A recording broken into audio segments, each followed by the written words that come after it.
Combat sports fans, subscribers, any new viewers, welcome back to the Basement Breakdown. It has been a while since I have posted a full-length video.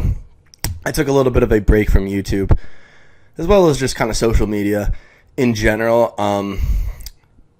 New Year's resolution and such. Did a lot of training, as you guys, maybe you know, maybe you don't. I'll reiterate. I like powerlifting.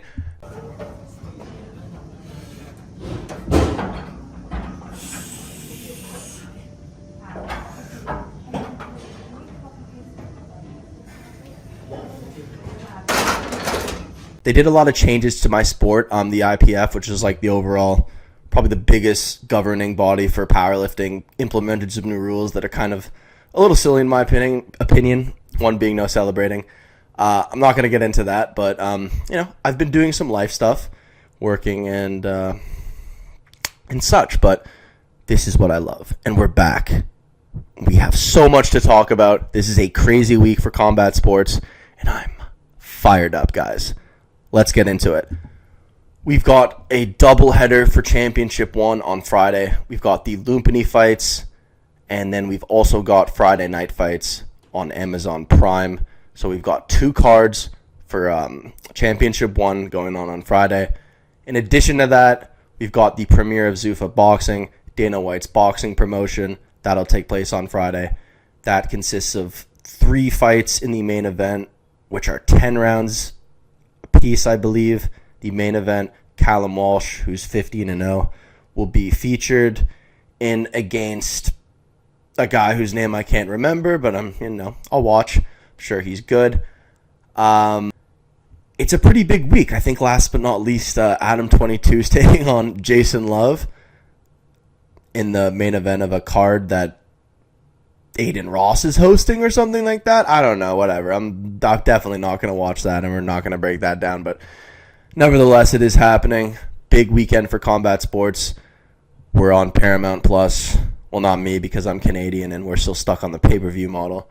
Oh, Canada. So, not great. Not too happy about that. Not going to pay 60, whatever, 99 it is per fight. But yeah, combat sports was kind of back last week. I think the LFA was on, so I watched that, which had a couple nice fights. I believe there were, there's some lines on DraftKings, so I had a couple buddies who were betting on that. But yeah, guys, let's get into UFC 324. Oh, it is here, and I am so happy to be back. All right, we've got in the welterweight division, Adam Fugitt versus Ty Miller. Ty Miller is a minus 440 favorite. He is coming up via the Contender Series, undefeated at 6-0, winning his last fight by a unanimous decision in the Contender Series. Adam Fugitt, I believe, is coming off of a loss to Islam Dulatov via TKO in the first round. No shame in that. Islam Dulatov is a very prolific opponent. I don't know if the odds are too high. I always worry for someone's first fight in the UFC, and I don't think Adam Fugitt's a bum necessarily. I do see this going to a decision. Perhaps, it starts off as we just get it wrong, and Adam Fugitt ends up starching Ty Miller, but I do think Ty Miller will probably be able to win a decision against Adam Fugitt to start off the card. I think Adam will probably be able to steal around.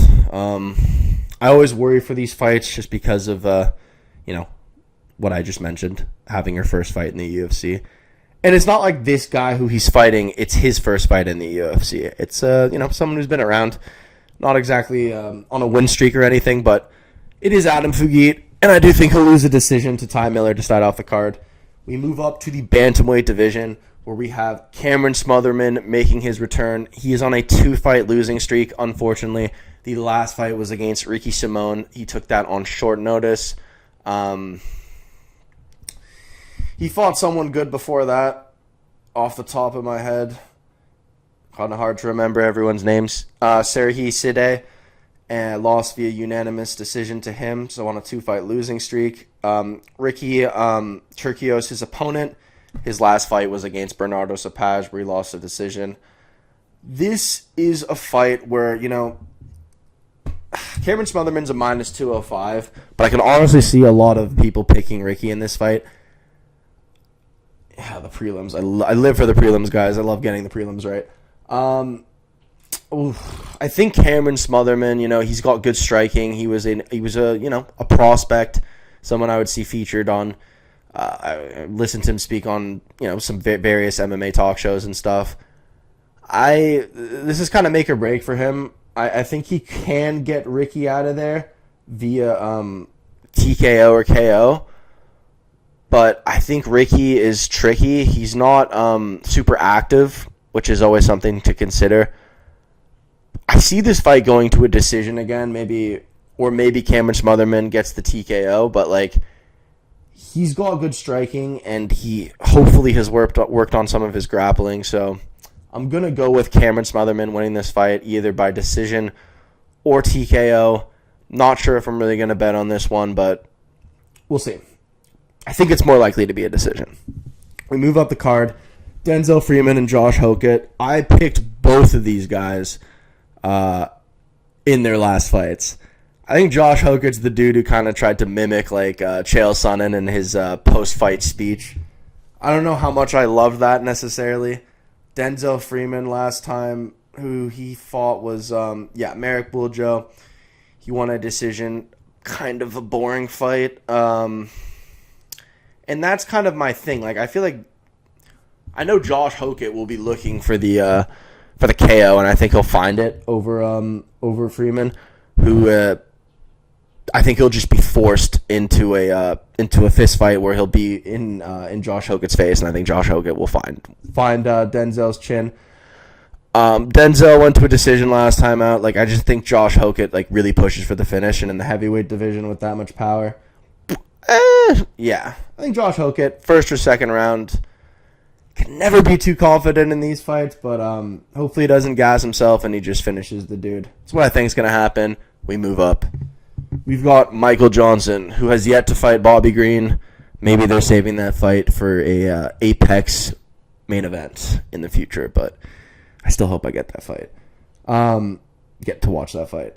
Michael Johnson takes on the Great Ape Alexander Hernandez. Who could forget when he beat Beneil Dariush and then proceeded to get his ass kicked by Donald Cerrone after talking a bunch of smack?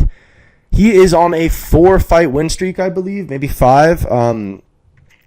He started off the win streak with a couple kind of controversial. They're just not great decisions necessarily. I think the Kurt Hollabaugh decision was very close. Recently he fought. I haven't taken him in his last couple. He fought Ferreira, I believe, his last time out. Diego Ferreira, where he found the TKO over him, and then Chase Hooper, where he found the KO over Chase Hooper. I thought Chase was doing well in the first round, and then towards the end, he just at the very end of the round, he got KO'd. And Alexander Hernandez with Diego Ferreira, I just he's kind of backing up, not initiating too much until he just lands. So the last 2 wins of his have been very nice. And also I didn't mention Josh Hokit is a minus 245 favorite over Denzel Freeman before. Probably because of the reasons I mentioned. This is a close fight. Alexander Hernandez is a minus 172 favorite, and Michael Johnson is a plus 134. Michael Johnson's always dangerous. He has a win over Daniel Zellhuber last time out via decision. Unanimous decision. He really hurt. It was a really good performance from Michael Johnson, honestly. A lot smaller opponent. Daniel Zellhuber, had a fight with Esteban Ribovics that was a fight of the year. That was a sick fight. He was Ribovics was Michael Johnson's opponent, his last opponent, was a minus 700 at the time, which I think on that card might have been Zellhuber was definitely one of the biggest favorites on that card. And that was a card where a bunch of favorites just lost. Michael Johnson looked great. His chin is very suspect. It's tough. He could beat Alexander Hernandez. I don't know how highly but from recency bias, I think Alexander Hernandez will play this smart. It's interesting because I don't think he's doing too much, and then I'll see like the strikes at the end of the round. It'll be kind of close. But like I think he'll be able to find Michael Johnson's chin, and he has a suspect chin. Michael Johnson's been cracked, and I just think like this makes sense in the timeline of events for Michael Johnson. It's like he wins, he has a nice win, and you're like, oh, like keep him in the UFC, like he's got more fights in him. Then he gets like flatlined, and then comes back like 8 months later and then beats somebody. It's just the way it seems to go with him. So I don't know. It could be a decision win for Alexander Hernandez. Could be I think he might TKO Michael Johnson, so I'm gonna go with that. It's tough though, honestly. Like I could see people betting on Michael Johnson. So yeah, I'm gonna go with an Alexander Hernandez TKO over the great Michael Johnson. I am sorry. We move up the card. All right, we got Charles Johnson versus Alex Perez. I think Alex Perez, last time out, he fought Asu Amabayev, which is a big upset. Alex Perez has got some good ground game, to be honest with you. And I think, Charles Johnson's a pretty good fighter, too. His last time out... Sorry, excuse me. I had a little heartburn. He was able to TKO Loner Kavanagh in a fight where I think I took Loner Kavanagh over Charles Johnson, but when the fight started, I knew I was wrong, and then he just, he was just working him until he had him out. I thought Loner Kavanagh survived a lot longer than he should have, but after just like the beginning. But yeah, he fought Ramzavek Tamirov before that, where I think I took Ramzavek Tamirov. Close decision. And that's how I think this fight is kind of going to go with Alex Perez. Like, I think it'll be a competitive fight. I don't think Charles Johnson will be able to... Like, he could finish Alex Perez on the feet, but I think they both have, like, good... Like, they have good ground... Like, I think this goes to a decision, guys. I think that it'll be over 2.5 rounds, 29-28 Charles Johnson. I hope there's a finish, make the fight a lot more exciting, but I'm going to go with my gut here, and we're going to go with that. We'll go with that. Quote from Yuri Prohashka. We move up to the light heavyweight division. We have Nikita Krylov versus Modestas Bukauskas. Modestas Bukauskas finds himself on a fighting streak, on a win streak. And I believe the last time he lost was against Ion Cutelaba via decision. UFC, like he's a veteran of the game, Cutelaba, like no shame in that. Since then, he's is he on a 4-fight win streak? I believe so, and this would make it 5. It's either 3 or 4. Nikita Krylov had a lot of time off via injury, I believe, and then he came back and he fought Dominic Reyes, and then I believe afterwards he fought was it Bogdan Guskov, I think. And those fights both didn't go very well for Nikita Krylov. It was rough. Like, he got knocked out both times. So I feel like unless Modestas Bukauskas does something very stupid, where he like leaves his chin out, I think he'll be fine and he'll be able to beat Nikita Krylov, unfortunately, who I do think's best days are behind him. Modestas Bukauskas will find himself ranked higher, so this is a good win for him if he pulls it off. And it's definitely his toughest opponent, most formidable opponent to date. So I'm excited to watch this. But yeah, Modestas Bukauskas should be able to get him out of there. We'll go with the second round. Do the odds reflect what I'm saying? Honestly, it's pretty close. -148 and a +116 for Nikita Krylov. Again, if he gets him out of there, Krylov, it will be by a knockout. Like, he's got some power, but I don't see it. And maybe the odds, I don't know who are making these odds, but let's just hope I'm right. Okay, well, I think it was minus, what was it? It was minus 1,000, I believe, yesterday when I last checked. But Ateba Gautier goes up against Andrey Puliev. Ateba Gautier just scares every single one of his opponents, and it's just that shock factor when you get in there with him and you get hit and it hurts, and then you kind of like freeze and then you just get knocked out. And you're backing up the entire time, and honestly, I don't really see this going any other way. Andrey Puliev is not bad. He's 10-3. Whatever I'm gonna say won't really matter because it's gonna be the same result. I mean, last time he lost to Nick Klein. Before that, he lost to Christian Leroy Duncan, who I think would be a good fight for Ateba Gautier. I think Christian Leroy Duncan versus Ateba Gautier should happen at some point. Now, Leroy Duncan's on a very nice win streak, so I'm sure he'll be fighting a lot up in the rankings, but like that's a fight where like I'm interested in it. Like Puliev's just gonna get knocked out. It's only a matter of when. I'm gonna go with the first round, like maybe later in the first round, like the first, like we'll go with like, or maybe early second or late first round. That's what I'm gonna go with. I don't want to spend too much time on it. I'm definitely not gonna bet on this fight, but we move up to the bantamweight division. Umar Nurmagomedov is coming off of a win against Mario Bautista. He, he had to fight through that first round. He got dropped, used a lot of his grappling. It was a very nice win for Umar. And, I was honestly impressed with Mario Bautista as well. I think his stock goes up, especially because of the way that he fought in that fight specifically. Like, it shows a lot about him. He's had some boring fights with, like, Jose Aldo. He's, pissed off some people with his performances. But regardless, I really like that fight. Deiveson Figueiredo is... what is he? He's coming off of a split decision, I believe, against... Montel Jackson. Not a very, entertaining fight. Montel Jackson, more volume, but, didn't really engage. Very boring fight. Before that, Corey Sandhagen ripped apart Deiveson Figueiredo's leg. He went into a position that was not ideal for him. He's been on a bit of a losing streak. He lost to Petr Yan. The last time he won was against Marlon Vera. He has had some success in the bantamweight division since moving up. But I don't really need to spend that much. Let's get to the point, Ben. I think that Umar is going to win 30-27. I think that Deiveson Figueiredo is good enough on the ground where he won't get submitted, and this will just be a unanimous decision win for Umar. I think Deiveson will be able to survive the 3 rounds. I think it's a bit of a weird fight. I think Mario Bautista is better than Deiveson Figueiredo. Especially this version of Deiveson Figueiredo that's, pretty... He's getting up there. He's had a lot of fights. Obviously, he was a former champion in a division lower, but yeah, 30-27, maybe even a 30-26, just a round where just Umar just lays on top of him and then whispers in his ear. All right, we move up to the featherweight division. And what are the odds for that? Minus 1,600 for Umar Nurmagomedov, as it should be.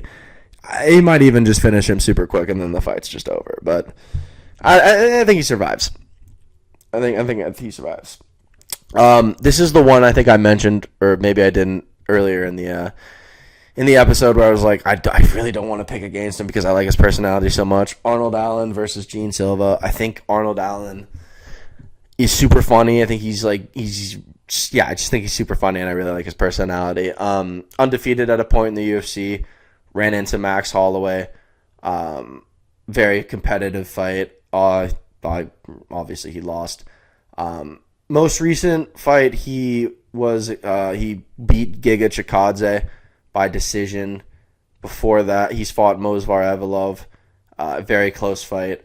I thought, honestly, he could have won. And he's had a lot of time off because of injury, I believe.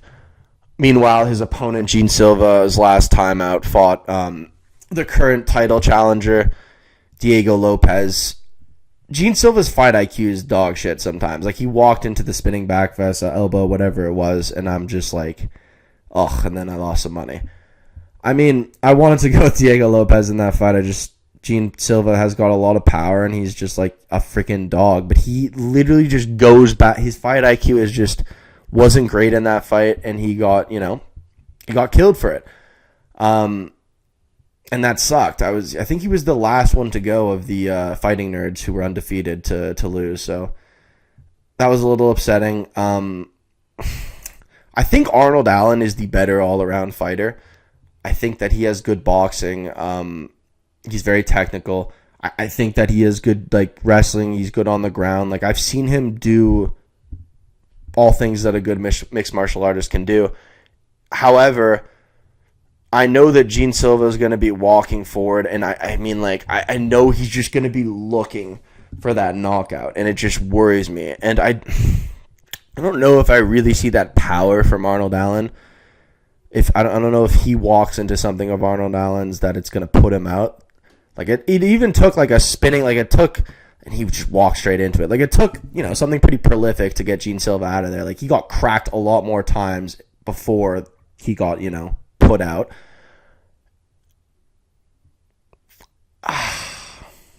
Really tough. I have to go with Gene Silva in this fight, though. I think that Arnold Allen is a plus 220 underdog. So for you guys, honestly, this is one of the ones where I would highly consider putting a little bit of cash on Arnold Allen. Perhaps there's money there. I don't want to mislead you. I just like him so much, and I'm not going to really spend any more time on it. I think Gene Silva's going to I think he'll be able to finish Arnold Allen. If not, we'll go 29-28, but I see a finish sometime in the third or late second round. So hopefully not, but hopefully I'm right.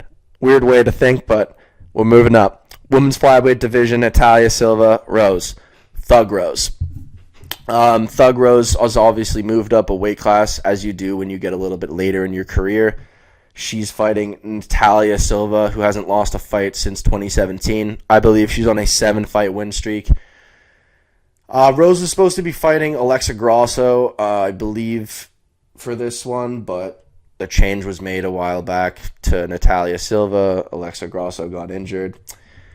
Rose has a win over Miranda Maverick most recently via decision. Good win. She's lost to former title challenger Manon Fiorot in a decently competitive fight.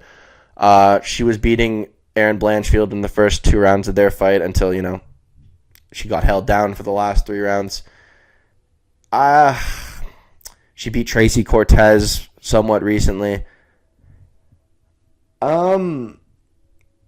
I just think Natalia Silva is very dynamic. Like I think she'll be the one fighting for a title after this fight, and I think she's a good title challenger. I think she's got a lot of good aspects to her game, and I think she'll probably be able to piece up Rose. 30-27, 29-28. Maybe one of the judges gives Rose a round. I don't see a knockout, but I see I just see like her Rose being overwhelmed. Like Natalia Silva's she's really tough, and I think that she's going to win this fight and then fight for the title. So we'll move on. The odds for this fight are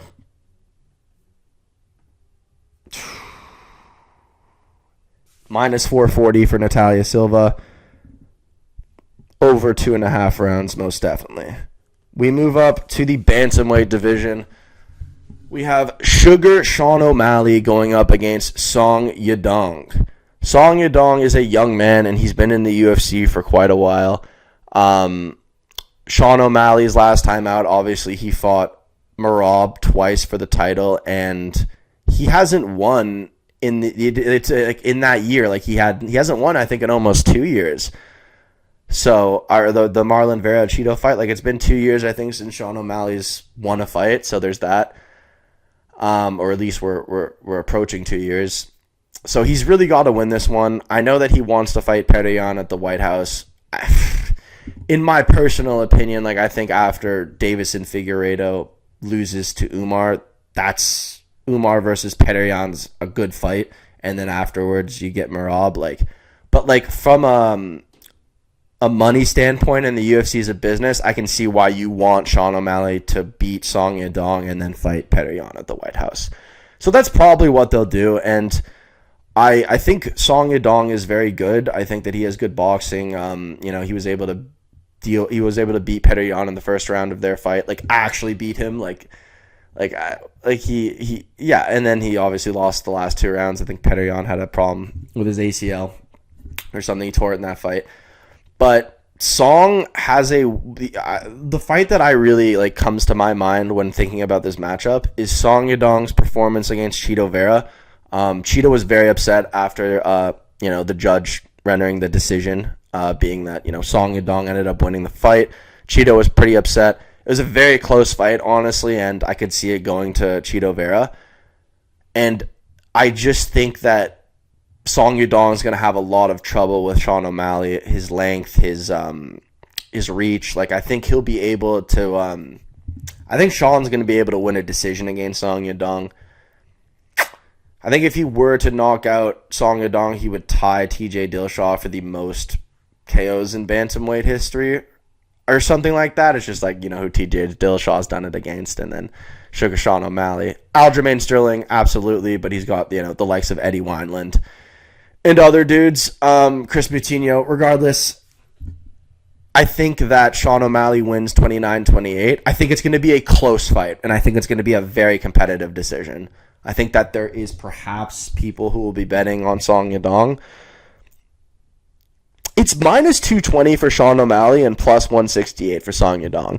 And when I watched Sean O'Malley on his media day today, he's very aware of this matchup being a tough test for him. So I'm excited to see it. Let's see if he can get a legitimate win. And I don't think he deserves a title shot after getting this. This will be 4 times in his young career that he's fought for a title and won one of those fights.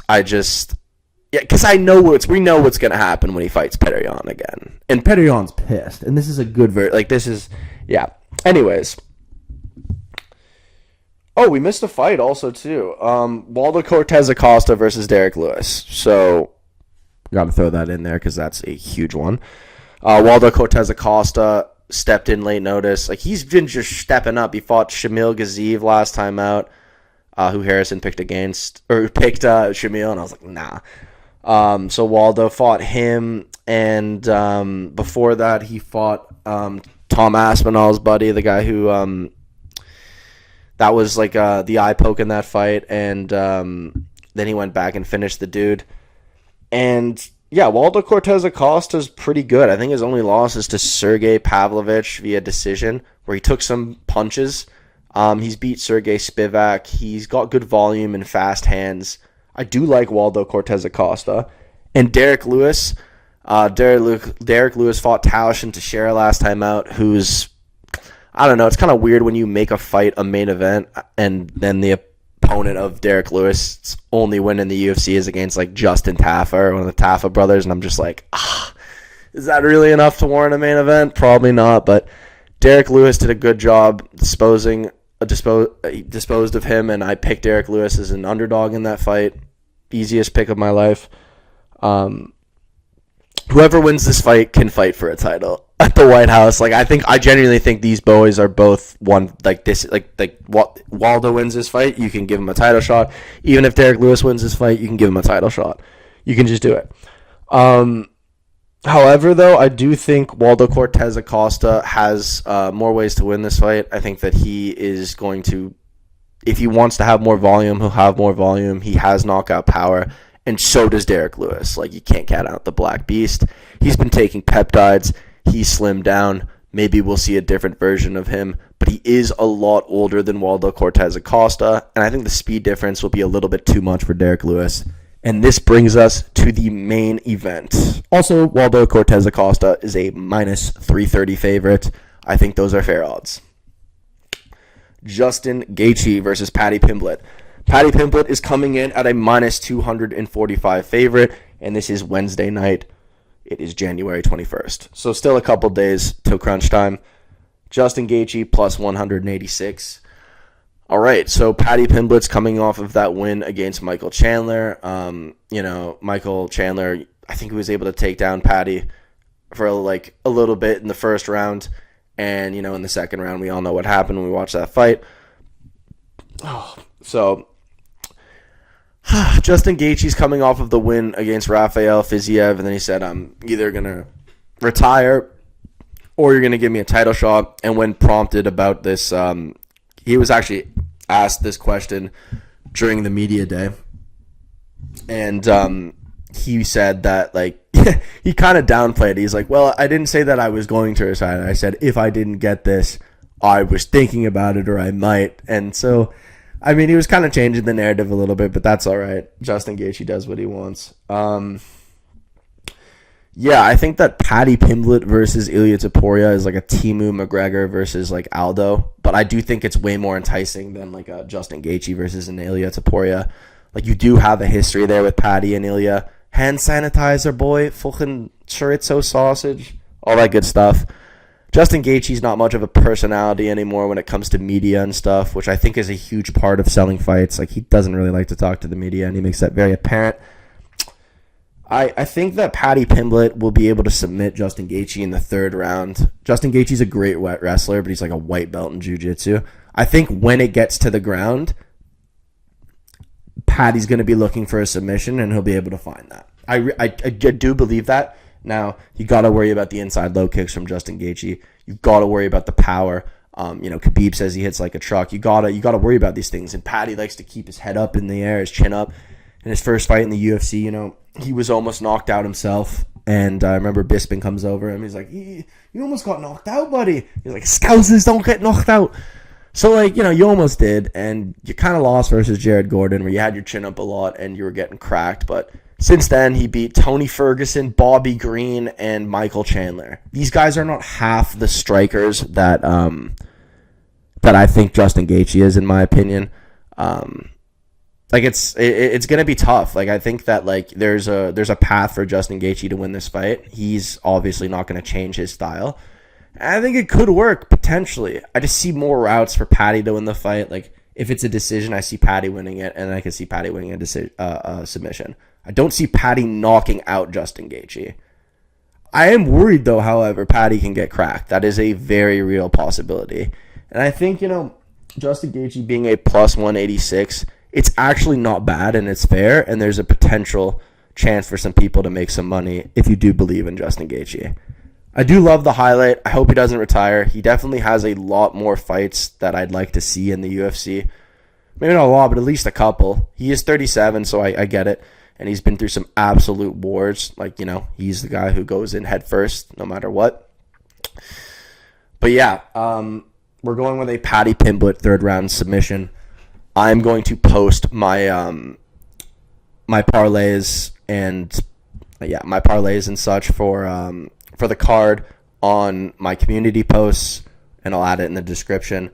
But yeah, guys, I'm super psyched to be back, and hopefully you guys are too, because combat sports is awesome, and I'm excited to see what the UFC has in store for us. We've got a lot going on with a lot of MMA involved, and we'll be covering it. Basement Breakdown, out.